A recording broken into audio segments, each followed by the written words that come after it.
नमस्कार, मैं Nancy Rawat. The Bharat में आपका स्वागत है। पेश आज के मुख्य समाचार। भारत अमेरिका संबंधों की नई पहल, दोनों देशों के बीच बनेगा मजबूत इनोवेशन इकोसिस्टम। तलाक के लिए मुस्लिम महिलाओं को सिर्फ फैमिली कोर्ट जाना चाहिए, मद्रास हाईकोर्ट का बयान। पेशावर मस्जिद ब्लास्ट के बाद पाकिस्तान में फिर आतंकी घटना, हथियारों से लैस 25 आतंकियों ने पुलिस स्टेशन पर बोला हमला। चीन ने अमेरिका को दी नसीहत, कहा वन चाइना पॉलिसी को मानो। नीदरलैंड ने ऑस्ट्रेलिया को रोमांचक मुकाबले में 3-1 से हराया, नंबर 3 पर रही टीम। अब खबर विस्तार से। भारत और अमेरिका ने प्रौद्योगिकी और रक्षा औद्योगिक साझेदारी को मजबूत करने के लिए एक नए द्विपक्षीय रक्षा औद्योगिक सहयोग रोड मैप पर सहमति व्यक्त की है। इससे संयुक्त विकास और उत्पादन के लिए रक्षा तकनीक के सहयोग में तेजी लाई जा सकती है। यह जानकारी अमेरिकी प्रशासन के वरिष्ठ अधिकारियों ने दी है। दोनों देश आर्टिफिशियल इंटेलिजेंस के क्षेत्र में अपने इनोवेशन इकोसिस्टम को भी मजबूत करेंगे। इसी के साथ संयुक्त भारत अमेरिका क्वांटम समन्वय तंत्र की स्थापना की जाएगी। तकनीकी निकायों पर, एआई पर, मानकों और बेंचमार्क के निर्धारण पर भी एक साथ काम किया जाएगा। वहीं सेमीकंडक्टर निर्माण सहयोग पर एक टास्क फोर्स का गठन होगा। दूसरी तरफ मद्रास हाईकोर्ट ने फैसला सुनाया है कि मुस्लिम महिलाओं को तलाक की मांग करने के लिए केवल फैमिली कोर्ट से संपर्क करना चाहिए, न कि शरीयत परिषद जैसे जमात के कुछ सदस्यों वाली निजी संस्थाओं के पास जाना चाहिए। अदालत ने माना कि निजी निकायों द्वारा जारी खुला प्रमाण पत्र कानून में अवैध है।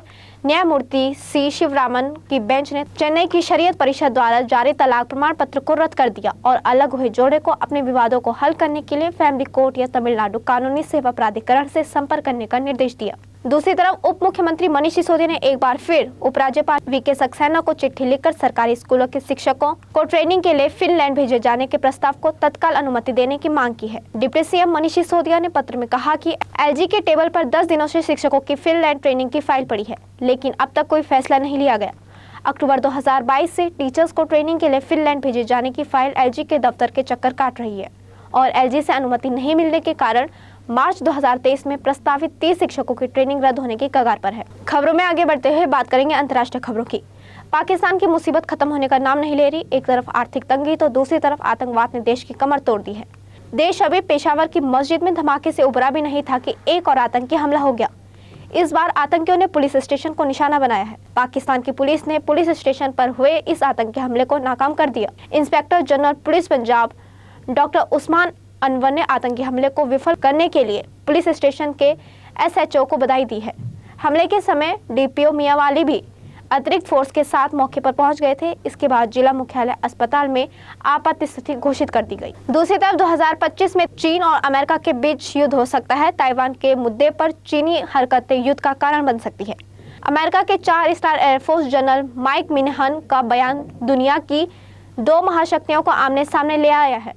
इस बयान के बाद चीन की ओर से अमेरिका के लिए खरी खोटी बातें कही गई। चीनी विदेश मंत्रालय की स्पोक पर्सन माओ निंग ने एक प्रेस कॉन्फ्रेंस पर अमेरिका पर हमला बोला। माओ निंग ने कहा, हमारे नए विवाद की जड़ में 2 बातें हैं।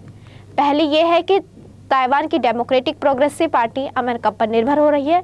दूसरा, अमेरिका के कुछ लोग चीन को काबू में पाने के लिए ताइवान का इस्तेमाल करने की कोशिश कर रहे हैं। वह उसे आजादी के सपने भी दिखा रहे हैं।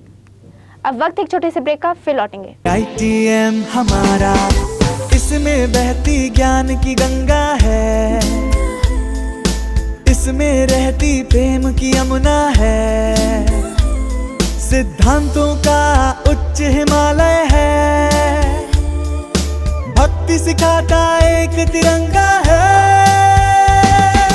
गुरुकुल जैसा प्यारा ये ITM हमारा, सच्चे सपनों सा प्यारा ये ITM हमारा,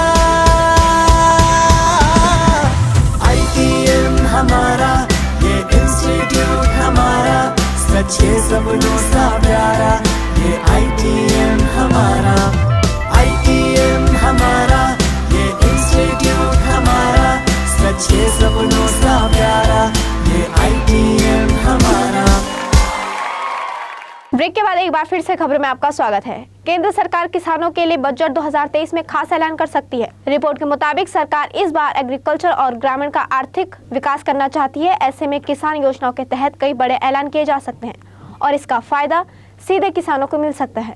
खासकर सरकार छोटे और मध्यम वर्ग के किसानों को इसका लाभ मिल सकता है। रिसर्च में कहा गया है कि सरकार को इस बजट के दौरान किसानों के विकास के लिए बजट 2023 में प्रोत्साहन राशि, किसान क्रेडिट कार्ड और कुछ अन्य किसान योजनाओं के तहत दिया जाना चाहिए। मध्य प्रदेश के बागेश्वर धाम के समर्थन में उत्तराखंड का संत समाज भी आ गया है। बाजपुर में मंगलवार को पंडित धीरेन्द्र शास्त्री के समर्थन में विशाल व भव्य ध्वज यात्रा निकाली गई। यात्रा अनाज मंडी से शुरू होकर शुगर फैक्ट्री रोड मुख्य मार्ग रामलीला ग्राउंड पहुंची, जहां विभिन्न मंदिरों से पहुंचे महंत और संत शामिल हुए। हनुमान चालीसा पाठ के बाद ध्वज यात्रा का समापन किया गया। संतों ने कहा कि सनातन धर्म का अपमान सहन नहीं होगा। इस दौरान यात्रा में शामिल विभिन्न मंदिरों के महंत और साधुओं को विश्व हिंदू परिषद की ओर से एक एक तलवार देकर सम्मानित किया गया। इधर आपदा प्रभावित के पुनर्वास और विस्थापन के लिए सरकार ने 3 विकल्प दिए हैं, उनमें आपदा प्रभावित सहमत नहीं है। प्रभावितों का कहना है कि सरकार की ओर से विकल्पों को लेकर स्थिति स्पष्ट नहीं की गई। जोशीमठ के स्थायी निवासी वन टाइम सेटलमेंट के लिए राजी नहीं है। ऐसे में कुछ लोगों से बात की गई तो उन्होंने अपनी बात रखी। जोशीमठ के स्थायी निवासी